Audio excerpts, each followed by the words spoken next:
हेल' लोगोफोर नोंथांमोनखौ आंनि दिनैनि गोदान भिडिअ फिन खेबसे फरायहरनाय थाबावलायबाय आसा खालामो नोंथांमोनहा दिनैबो आंनि भिडिअखौ जोबजासिम नायगोन लोगोसे आसा खालामनाय थाबावो भिडिअ सोरबाफोर गोदान हाबनानै नायदोंबा अन्नानै प्लिज कमेन्ट साबस्क्राइब खालामनो दाबाव दे सोनाफोर नै मादैया बेरेफुंजारि ना गुरनायनिफ्राय सुरु खालामलायबाय भिडिअखौ नै नायलांदोलाय सनाफोर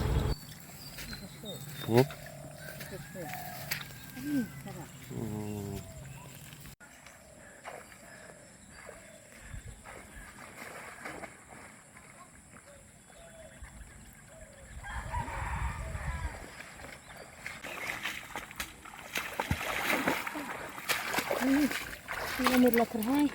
बिसोरना गुरहैनानै लायबाय आं नै बेलाव मेरलाथार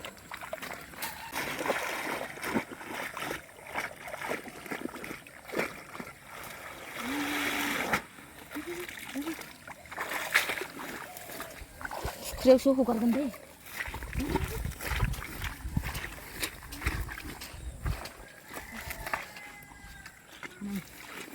फुख्रियावसो नै बाल्थिङाव थांनाय बोसोराव हगारनाय बादि हगारहैनोसै देनां मेसेङाव जानांगौ मासेफोर फोथैयोमोनहाय आइ आखाइ नांबा लेथ्रा जायो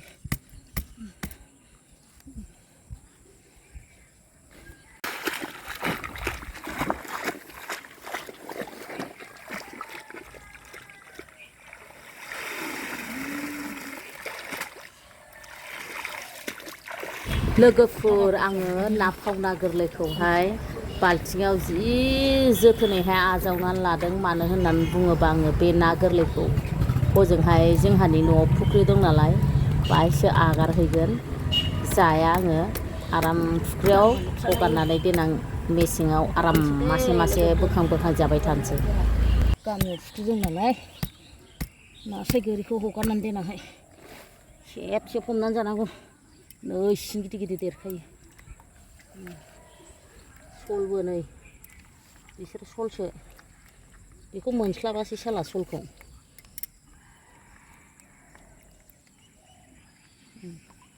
सलखांना एसेल' मोनबाय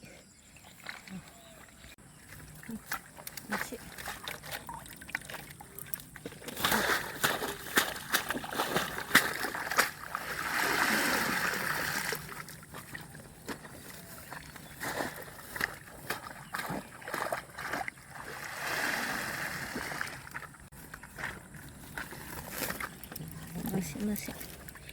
रथ'खौ जानोसै दा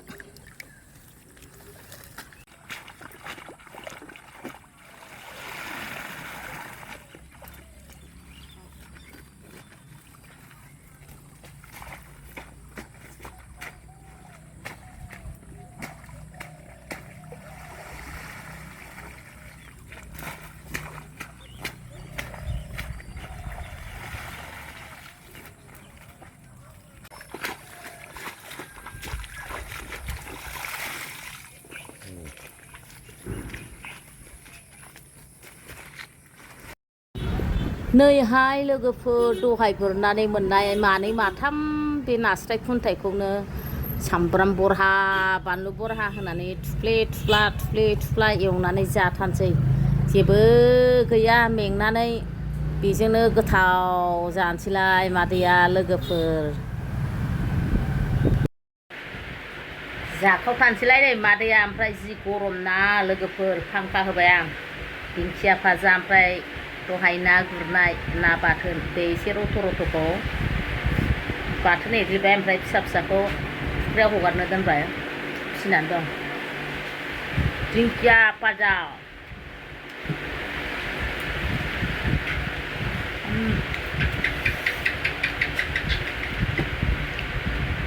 दालि गरम दिनाव बेफोरबायदिखौ जायाबा मा जागोन लोगोफोर बेखायनो सामफ्रामबो बेदर जाबाय थानो हायाना निरामिसखौनो नोंथांमोनजों जानायनि भिडिअ लाबोलायबाय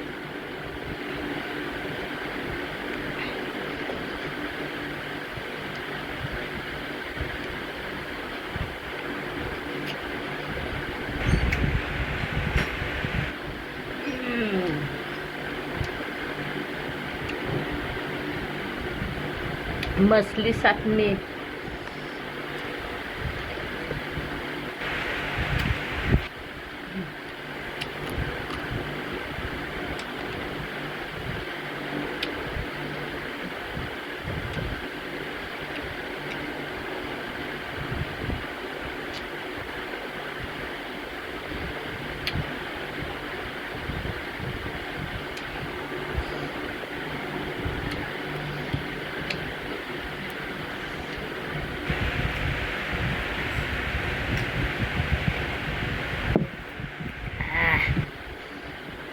बढ़िया दाली सब्जी बढ़िया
यामी